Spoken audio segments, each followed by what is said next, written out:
Kisah pertaubatan Malik bin Dinar.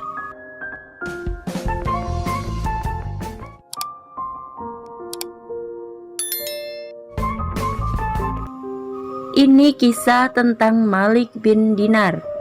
Nama aslinya adalah Abu Yahya Malik bin Dinar al-Basri, lahir di Basrah. Merupakan generasi kelima dari golongan tabi'in. Ia adalah murid dari Imam Hasan al-Basri dan meninggal di Basrah pada tahun 131 Hijriah. Malik bin Dinar dikenal sebagai seorang hamba yang berilmu dan soleh. Namanya melegenda dalam dunia sufi, sejajar dengan tokoh-tokoh besar sufi yang lain. Namun siapa sangka masa lalunya begitu gelap. Beliau sempat menjalani fase hidup dalam dunia maksiat yang kelam. Abdullah bin Ahmad bin Qudamah al-Maqdisi dalam At-Tawwabin mengisahkan pengakuan Malik bin Dinar tentang jalan pertaubatannya. Diriwayatkan dari Malik bin Dinar, dia pernah ditanya tentang sebab-sebab mengapa bertaubat. Maka ia berkata, "Aku adalah seorang polisi dan aku sedang asyik menikmati khamr. Kemudian aku beli seorang budak perempuan dengan harga yang mahal. Maka ia melahirkan seorang anak perempuan. Aku pun menyayanginya. Ketika ia mulai bisa berjalan, maka cintaku bertambah padanya. Setiap kali aku meletakkan minuman keras di hadapanku, anak itu datang padaku dan mengambilnya dan menengkuangkannya di bajuku. Ketika umurnya menginjak 2 tahun, dia meninggal dunia. Maka aku pun sangat sedih atas musibah ini." Di suatu malam nisfu Syaban, bertepatan dengan malam Jumat, aku meneguk khamr lalu tertidur tanpa sempat mengerjakan salat Isya. Tiba-tiba aku bermimpi seakan-akan kiamat terjadi. Terompet sangkakala ditiup, orang mati dibangkitkan, seluruh makhluk dikumpulkan dan aku berada bersama mereka. Kemudian aku mendengar sesuatu yang bergerak di belakangku.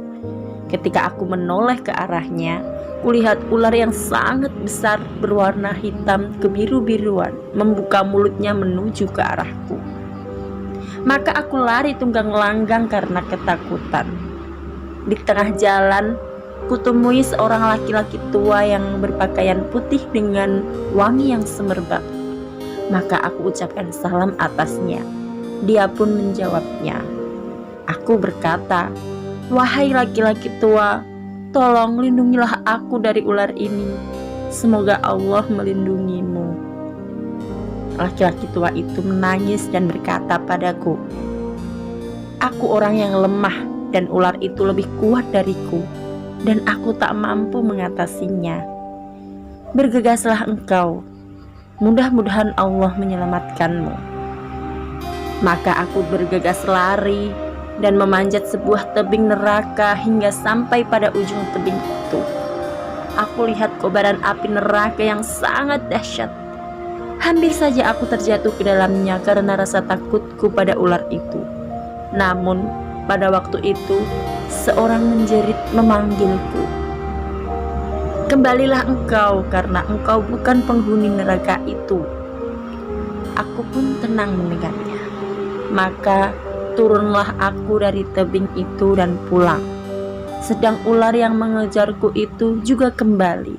Aku datangi laki-laki tua itu dan aku katakan, "Wahai laki-laki tua, aku mohon kepadamu agar melindungiku dari ular itu. Namun engkau tak mampu berbuat apa-apa." Menangislah laki-laki tua itu seraya berkata, "Aku seorang yang lemah, tetapi pergilah ke gunung itu karena di sana terdapat banyak simpanan kaum muslimin.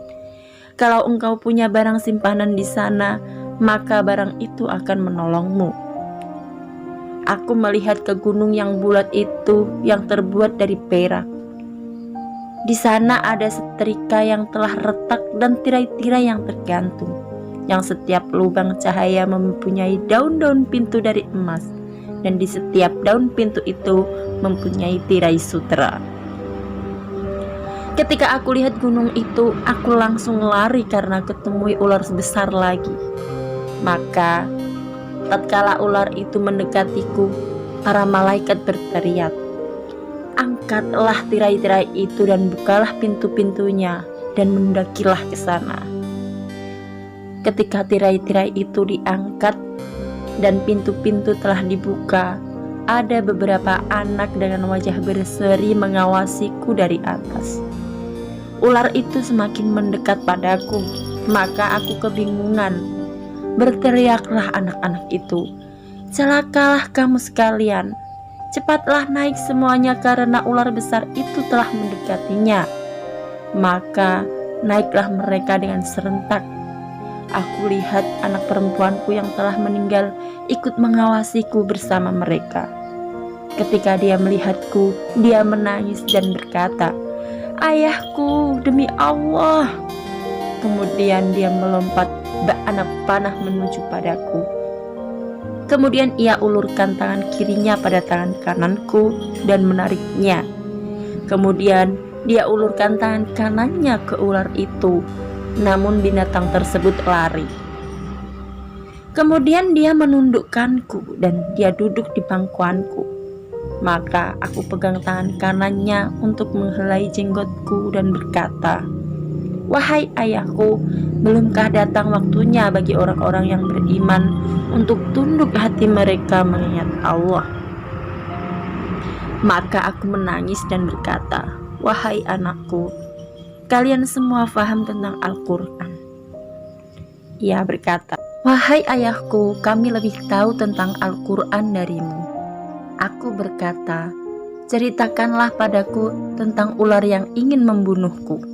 Ia menjawab, "Itulah pekerjaanmu yang buruk yang selama ini engkau kerjakan, maka itu akan memasukkanmu ke dalam api neraka." Aku pun berkata, "Ceritakanlah tentang laki-laki tua yang berjalan di jalanku itu." Ia menjawab, "Wahai ayahku, itulah amal soleh yang sedikit hingga tak mampu menolongmu." Aku berkata, "Wahai anakku, apa yang kalian perbuat di gunung itu?" "Kami adalah anak-anak orang muslimin yang di sini hingga terjadinya kiamat. Kami menunggu kalian hingga datang pada kami, kemudian kami memberi syafaat pada kalian." Berkata Malik, maka aku pun takut dan aku tuangkan seluruh minuman keras itu dan kupecahkan seluruh botol-botol minuman. Kemudian aku bertaubat kepada Allah. Dan inilah cerita tentang taubatku pada Allah. Hikmah dari kisah ini adalah perjalanan hidup seseorang memang tidak bisa dipastikan bagaimana akhirnya. Banyak manusia yang semula dikenal kebaikan-kebaikannya, namun di akhir kehidupannya terlena oleh bujuk rayu setan hingga mendapati su'ul khotimah. Banyak pula yang sebaliknya, awalnya berkubang dalam kemungkaran dan kemaksiatan, namun Allah membuka hatinya dengan memberinya hidayah. Karena itu, jangan bangga saat berbuat baik dan seolah-olah sudah pasti aman akan selalu dalam kebaikan. Dan jangan putus asa saat banyak melakukan dosa atau kesalahan.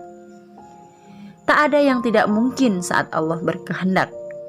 Tetap hati-hati, waspada, senantiasa memohon perlindungan pada Allah, memohon kemurahan kasih sayangnya, mohon diberi ketetapan hati dalam iman dan Islam hingga akhir hayat.